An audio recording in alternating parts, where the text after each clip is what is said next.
நபிகள் நாயகம் ஸல்லல்லாஹு அலைஹி வஸல்லம் அவர்கள் சொன்னார்கள்.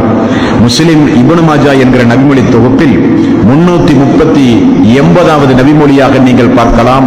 அல்லாஹ் சபித்து விட்டான், அல்லாஹ் அவர்களை நாசமாக்கி விட்டான்.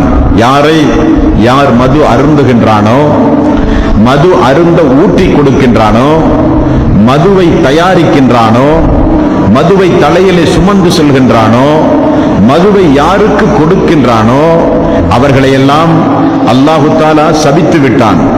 மது அருந்துகிறவன், வியாபாரம் செய்கிறவன், விற்று காசாகிறவன், தயாரிக்கிறவன், அதற்கு ஊற்றி கொடுப்பவன், அதற்குரிய உழைப்பை செய்கிறவன், எல்லோரையும் அல்லாஹ் நாசமாக்கி விட்டான், சபித்து விட்டான் என்று நபிகள் நாயகம் ஸல்லல்லாஹு அலைஹி வஸல்லம் அவர்கள் கூறிய செய்தியை நம்மால் பார்க்க முடிகின்றது. அகமது என்கிற நபிமொழி தொகுப்பில் 28155வது நபிமொழியாக நீங்கள் பார்க்கலாம். மன் ஷரிபல் ஹம்ர், யார் ஒருவர் மதுபானம் அருந்துகின்றானோ, லம் யர்லல்லாஹு அன்ஹு 40 லைலா, 40 நாட்கள் அல்லாஹ்வுடைய அருளை விட்டும் அவன் தூரமாகி விடுவான்.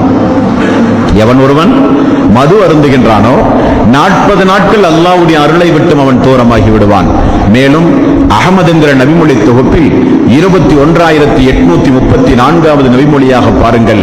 மன் ஷரபல் ஹம்ர, யார் மதுபானம் அருந்துகின்றானோ, லம் யக்பலில்லாஹு லஹு ஸலாத்தன் 40 லைலா, 40 நாட்கள் அவனுடைய தொழுகை அல்லாஹ்விடத்தில் ஏற்றுக்கொள்ளப்படாது என்றார்கள். எவ்வளவு கடுமையான வாசகம்!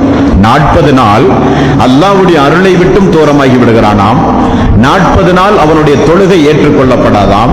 மேலும் அல்லாஹ் அவனை நாசமாக்கி விட்டான், அல்லாஹ்வுடைய சாபத்தை அவன் பெற்றுவிட்டான் என்றும் நபிகள் நாயகம் ஸல்லல்லாஹு அலைஹி வஸல்லம் அவர்கள் கூறுகிறார்கள்.